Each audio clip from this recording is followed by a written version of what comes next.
स्वागत है दोस्तों, मैं हिमांशु दास और आप सबका स्वागत है मेरे इस channel maths by Himanshu sir में। दोस्तों आज मैं लाया हूँ आप लोगों के लिए रेशियो एंड प्रपोर्शन। तो ये रेशियो एंड प्रपोर्शन मतलब होता है अनुपात तथा समानुपात। अनुपात और समानुपात क्या होते हैं, पहले इसके बारे में हम लोग थोड़ा जान लेते हैं। अनुपात और समानुपात क्या है, जैसे कि आपको एग्जाम्पल पर दिया रहे कि ए अनुपात बी और यहाँ पे 4 बिंदु लगा हुआ है, उसके बाद लिखा रहा है सी अनुपात डी, इस तरह से लिखा हुआ है। तो इसमें देखिए अनुपात हुआ ये दो जो बिंदु है, ये दोनों बिंदु का अर्थ होता है अनुपात। इसको हम लोग बट्टा के रूप में भी लिख सकते हैं, मतलब ए बट्टा बी।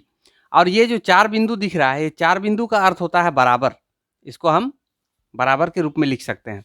और जैसे कि अभी मैंने बताया कि अनुपात, ये अनुपात का मतलब क्या होता है, बट्टा के रूप में लिखा जाता है। मतलब ये जो 4 बिंदु है यहाँ पे हम बराबर लिख लिए, उसके बाद वाला जो संख्या है इसको हम ऐसे लिख सकते हैं सी बाई डी, इस प्रकार से। तो अनुपात और समानुपात को जो है इस तरह से लिखा जाता है।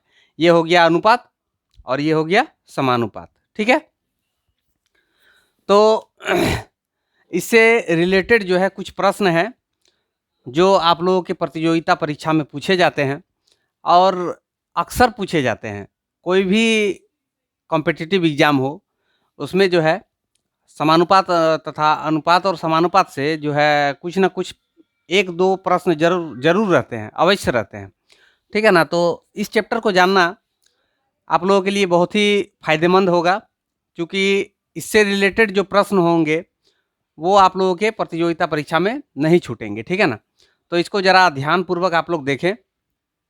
इससे जुड़े हुए जो किस टाइप के प्रश्न होते हैं उसके बारे में मैं जिक्र करूंगा और आप लोगों को बताऊंगा कि इसमें अनुपात में कोई संख्या, मान लीजिए इस तरह से कोई 4 गो अंक आपको लिखा हुआ है, इसमें से कोई एक अंक नहीं दिया हुआ है, कोई 3 गो अंक दिया हुआ है, एक अंक निकालने के लिए आपको कह रहा है, तो उसको आप किस विधि से निकालिएगा, ठीक है ना। उसके बाद फिर इसमें देखिए इसका जो प्रश्न पूछने का जो पैटर्न होता है वो किस किस टाइप का होता है, उसके बारे में आज मैं थोड़ा सा चर्चा आप लोगों को कर देता हूँ। जैसे कि एक ए बी और सी, ये 3 गो के बीच में कह रहा है कि समानुपात में है, ठीक है। ए बी और सी, यहाँ पे और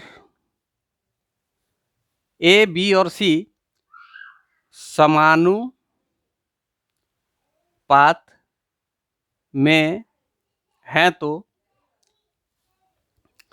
इसको हम लिख सकते हैं कैसे, ए अनुपात बी और 4 बिंदु लगाने के बाद फिर लिख सकते हैं बी अनुपात सी। अगर ये समानुपात में हो तो इस तरह से इसको लिखा जाता है। अभी जैसे मैंने एक एग्जाम्पल बताया था कि अब इसको हम किस रूप में लिख सकते हैं, ए बटा बी बराबर बी बटा सी। अगर 3 गो अनुपात के बीच में संबंध आपका दिया हुआ है कि समानुपात में है, अब ये 3 में से कोई 2 संख्या आपको दिया हुआ है और बोलेगा तीसरा संख्या ज्ञात करने के लिए। तो जैसे इसमें 3 संख्या दिख रही है ए बी और सी, मान लीजिए कि आपको बी का और सी का दिया हुआ है, ए का मान निकालने के लिए बोल रहा है, तो ए का मान आप कैसे करके निकालिएगा। ए का मान निकालने के लिए आपको क्या करना होगा, देखिए इसके साथ इसका गुना होता है, इसके साथ इसका गुना होता है। तो अब चूंकि ए और सी, हम इसको ऐसे लिख सकते हैं ए गुना सी बराबर लिख सकते हैं बी गुना बी, ठीक है ना। तो इसमें से ए का मान यदि हमको चाहिए तो ए हम कैसे निकालेंगे, ए बराबर लिखेंगे बी गुना बी बटे ये जो सी है ये चला जाएगा नीचे।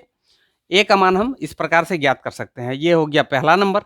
दूसरा नंबर, मान लीजिए इसमें से आपको सी ज्ञात करना है, तो सी बराबर आप कैसे लिखिएगा, सी बराबर लिखिएगा बी गुना बी बटे ए।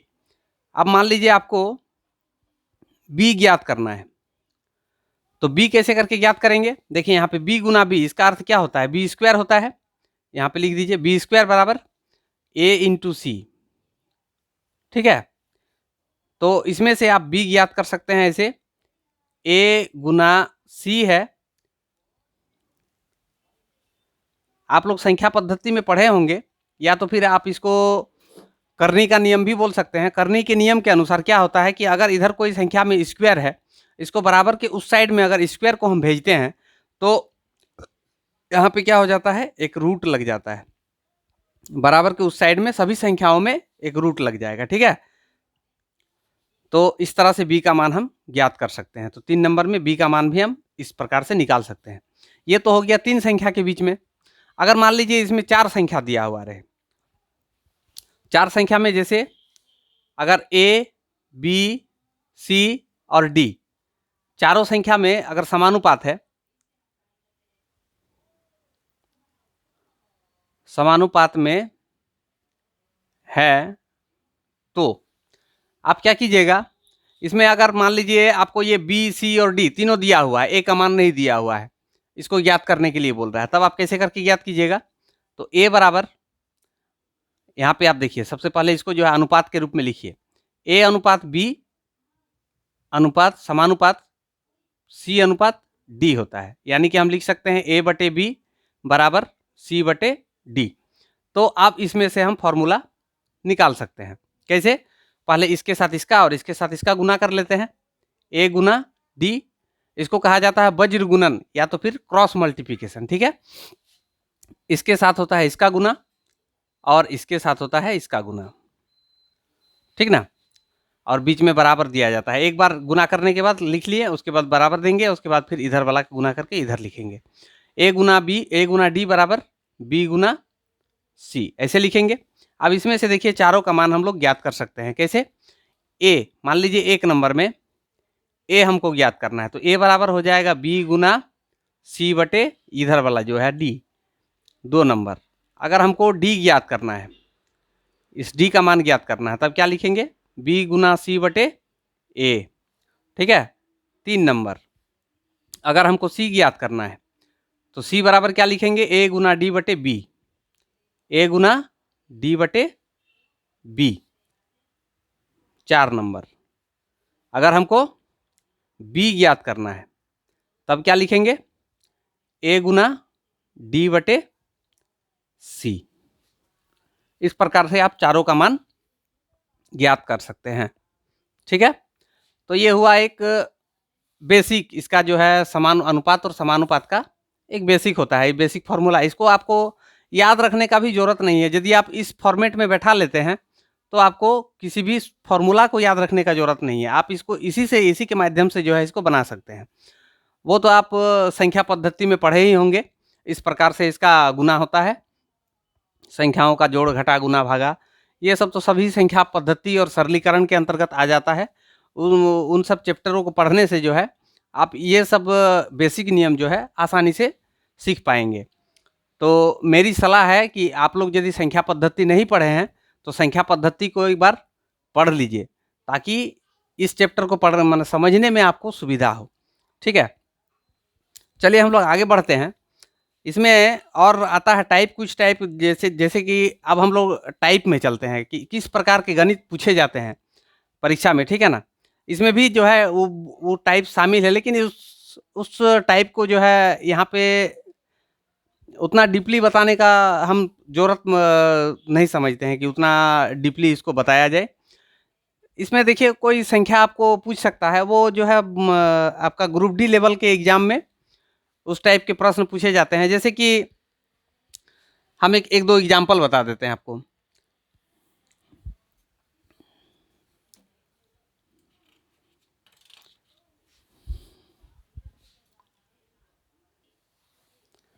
देखिए आपको जैसे यहाँ पे एक प्रश्न दिख रहा है, वाट यानी क्वेश्चन मार्क दिया हुआ है, उसके बाद फिर 4 है, फिर समानुपाती 48 अनुपात 16 इस तरह लिखा हुआ है। तो इसमें आपको कोई फॉर्मूला याद रखने का जरूरत नहीं है। इसको हम फॉर्मूला क्यों याद रखें, ये जो वाट चिन्ह लगा हुआ है इसके जगह पर हम यदि x मान लें तो x अनुपात 4 समानुपात 48 अनुपात 16 इस तरह लिखा हुआ है। इस x का वैल्यू हमको चाहिए, तो x का वैल्यू निकालने के लिए हम क्या करेंगे, पहले इसको ऐसे लिख देते हैं, x/4 इक्वल टू 48/16 ऐसे लिख सकते हैं। अब इसको क्या करना है, x इक्वल टू इसके साथ इसका गुना कर दीजिए, 48 इंटू 4 डिवाइडेड बाई ये 16 तो है, ये है 16 यहाँ पे चल जाएगा, 16 3 4 तिया 12 यानी x इक्वल टू कितना हो जाएगा 12। ये जो क्वेश्चन मार्क था इसके जगह पर कितना आ गया 12। इसी प्रकार से जो है इस प्रश्न का हल आप निकाल सकते हो। चलिए अब हम लोग बढ़ते हैं कि मान लीजिए अनुपात में 2 बार आपका जिक्र हुआ है, जैसे कि A अनुपात B बराबर दिया हुआ है, B अनुपात C दिया हुआ है, तो आपको निकालने के लिए बोलेगा A अनुपात B अनुपात C क्या होगा, ठीक है ना।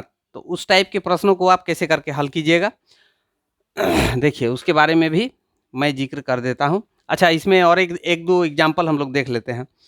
ये तो मैंने 4 अनुपात के लिए बताया, 3 अनुपात के लिए भी एगो एग्जाम्पल के तौर पर मैं बता देता हूँ।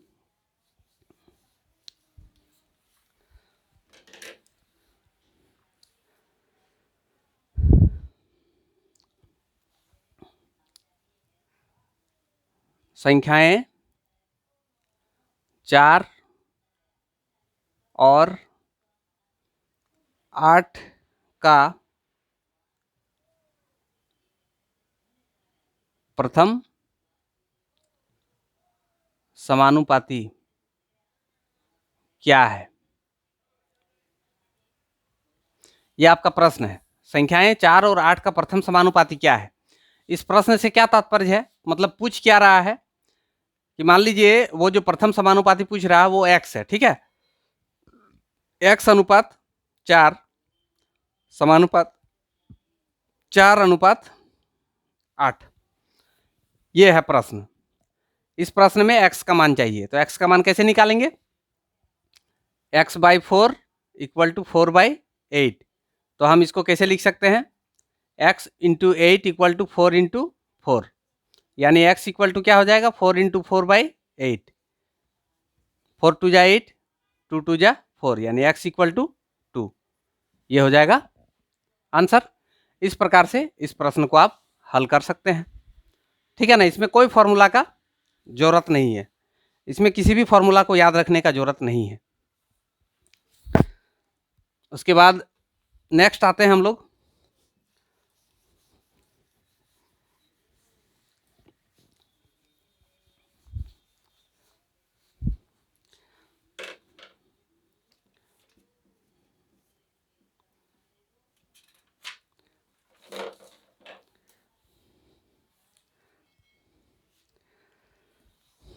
जैसे आपको इस टाइप में प्रश्न दिया रहेगा, यदि A अनुपात B बराबर 4 अनुपात 5 तथा B अनुपात C बराबर 2 अनुपात 3, तो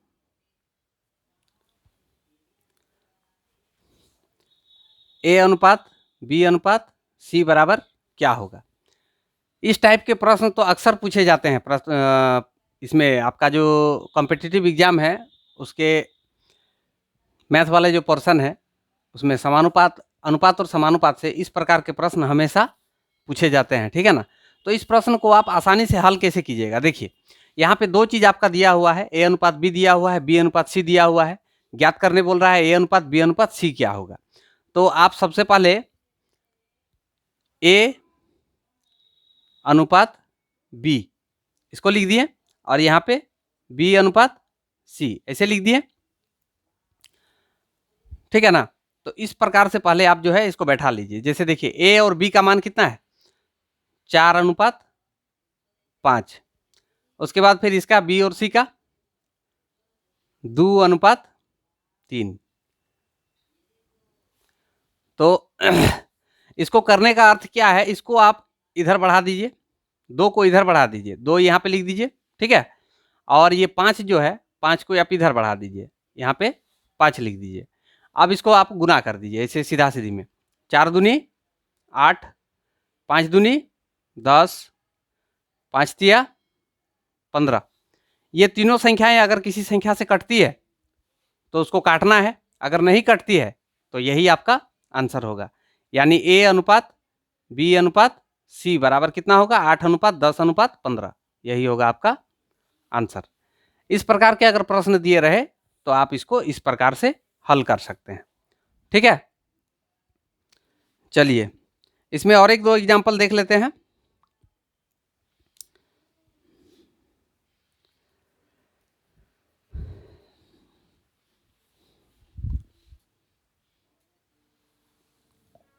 देखिए, एक प्रश्न है, यदि ए तथा बी की आई का अनुपात 9:13 है तथा बी और सी की आई का अनुपात 4:7 है, तो ए, बी और सी की आई का अनुपात क्या होगा? इसको हम लोग कैसे निकालेंगे? जैसे पहले वाला अनुपात दिया हुआ है 9:13, इसको लिख दिए। इसके नीचे में कैसे लिखेंगे? दूसरा अनुपात जो 4:7 है, इसमें इस 4 को आगे बढ़ा दीजिए, ठीक है, और यहाँ पे 13 को आगे बढ़ा दीजिए, ऐसे लिख दिए। अब इसके सीधा में इस तरह से गुना कर दीजिए। 9×4 36 अनुपात 13×4 52, 13×7 91, इस तरह से लिखेंगे। अब ये सभी संख्याएं कोई एक संख्या से तो कटती नहीं है, नहीं कटती है, इसीलिए इसको हम लिख सकते हैं ए अनुपात बी अनुपात सी, यही होगा आंसर। अब मान लीजिए इसी प्रश्न में अगर पूछ दे कि ए और सी का अनुपात क्या है, पूछ सकता है ना प्रश्न में कि ए अनुपात सी बराबर क्या, तब आप क्या कीजिएगा? तब यहाँ पहला वाला और दूसरा वाला इसका अनुपात आपको निकालना है। 36 अनुपात, मतलब यहाँ लिखेंगे ए अनुपात सी बराबर 36:91। अगर ये दोनों में कोई चीज से कटता है तो उसको हम काट सकते हैं, कोई संख्या से अगर ये दोनों कटता है तो उसको हम काट के छोटा कर सकते हैं, ठीक है ना। अगर ये नहीं कटता है तो इसको यहीं पर आंसर लिखेंगे, ये हो गया आंसर। लेकिन कुछ कुछ प्रश्न में ऐसा आएगा कि ये दोनों संख्या आपस में जो है किसी संख्या से विभाजित होगी, ठीक है ना, इसीलिए उसको विभाज्य करने के बाद यानी भाग करने के बाद जो छोटा रूप बचेगा उसी को हम लोग आंसर में लिखेंगे, ठीक। इस प्रकार से आता है इस टाइप के प्रश्न का हल। इस टाइप के प्रश्न में अगर कोई भी रहे इसका स्थिति दिया हुआ तो आप आसानी से ज्ञात कर सकते हैं। जब इस तरह से आपको 3 अनुपात ज्ञात करने के लिए बोला जाए तो हम ज्ञात कर सकते हैं। अब आता है एक 4 गो अनुपात निकालने के लिए भी बोला जाता है, तब चौथा अनुपात आप कैसे करके ज्ञात कीजिएगा? 4 गो अनुपात इस तरह से 2-2 करके मान लीजिए 3 टाइम दिया हुआ है, जैसे ए और बी का दिया है, बी और सी का दिया है, सी और डी का दिया हुआ है, और पूछ दे कि ए अनुपात बी अनुपात सी अनुपात डी क्या होगा, तब उस प्रकार के प्रश्नों को हल करने के लिए आप क्या कीजिएगा? देखिए उसको भी मैं बताता हूं।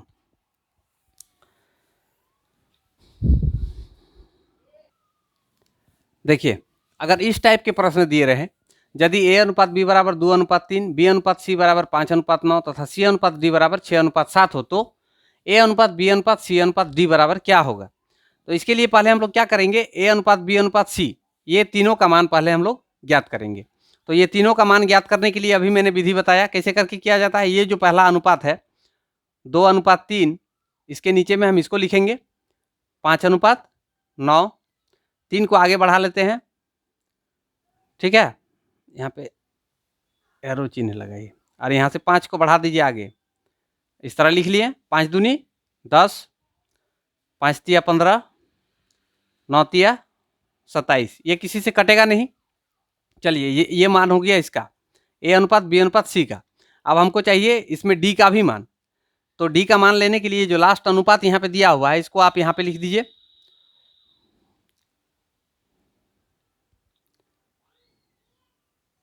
6:7।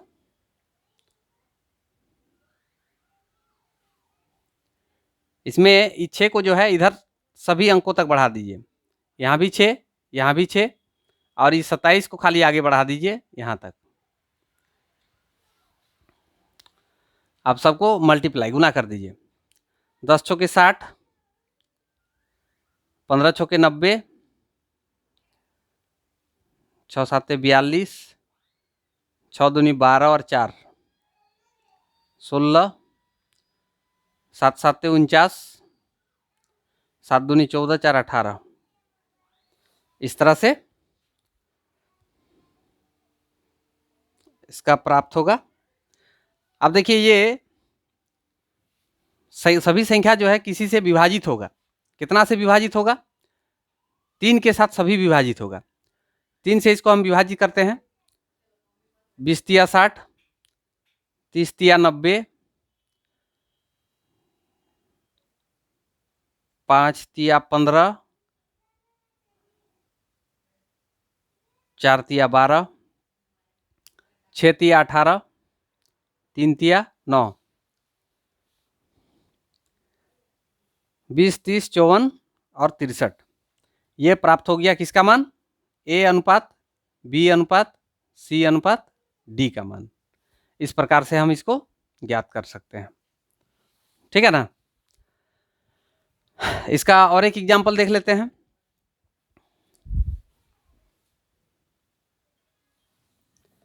देखिए यहाँ पे पहले हम ए अनुपात बी अनुपात सी ज्ञात कर लेते हैं। कैसे ज्ञात करेंगे? 2 अनुपात 3 और 3 अनुपात 4। इसमें से 3 को आगे बढ़ा देते हैं, इसमें से भी 3 को आगे बढ़ा देते हैं। 3 दूनी 6, 3 तिया 9 और 4 तिया 12। 3 के साथ सभी कट जाएगा। अच्छा चलिए अभी रहने देते हैं इसको इतना ही। उसके बाद फिर क्या करते हैं, ये जो अंतिम अनुपात है इसको लिख देते हैं 6 अनुपात 7। 6 को यहाँ लिख दीजिए, 6 को यहाँ भी लिख दीजिए और 12 को यहाँ लिख दीजिए। अब इसको आप गुना कर दीजिए। 6 छक 36, 9 छक 54,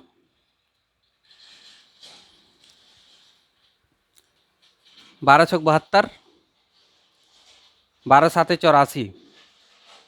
ठीक है। अब अनुपात हम लोगों से क्या पूछा है? ए अनुपात डी क्या होगा? ए क्या है? ए अनुपात डी। ए है 36 और ये है 84, डी है 84। चलिए ये कितना से कट जाएगा? 6 के साथ 6 छक 36, 14 छक 84, 2 से फिर कट जाएगा। 2 तिया 6, 7 दूनी 14, 3 अनुपात 7। ये हो जाएगा आपका आंसर, 3 अनुपात 7। तो इसमें एक थोड़ा ज़्यादा समय लग गया। इसको आप ट्रिक के माध्यम से कैसे बना सकते हैं? अगर ए अनुपात डी पूछे तभी ये ट्रिक काम आएगा। देखिए इसमें करना क्या है, आपको पहला अनुपात लिखना है 2/3 गुना, दूसरा अनुपात है 3/4 और तीसरा अनुपात है 6/7। इसको ऐसे लिख दीजिए। अब इसमें से जो कटता है यह है ट्रिक। 3 3 कट गया, 2 दूनी 4, 2 तिया 6, 2 के साथ 2 कट जाएगा तो 3 ऊपर में और नीचे में 7, यानी इसको हम अनुपात में लिखेंगे तो 3 अनुपात 7। इस तरह से आंसर प्राप्त होता है। तो आप इस ट्रिक के माध्यम से भी बना सकते हैं यदि आपको ये ट्रिक याद रहा तो, और नहीं ट्रिक याद रहेगा तो ये नियम से आप आसानी से बना सकते हैं। ठीक है। तो आज की वीडियो में इतना ही। आगे मैं फिर लेके आऊँगा आप लोगों के लिए अनुपात और समानुपात से और कुछ प्रश्नों का हल। तो आप लोग जो है मेरे वीडियो को देखते रहें, और इसमें अगर आपको कुछ कमी नज़र आता है तो आप कृपया कर मुझे कमेंट सेक्शन में ज़रूर बताएं कि इसमें क्या कमी है। ठीक है ना। और आप लोगों की राय मेरे लिए बहुत ही महत्वपूर्ण है।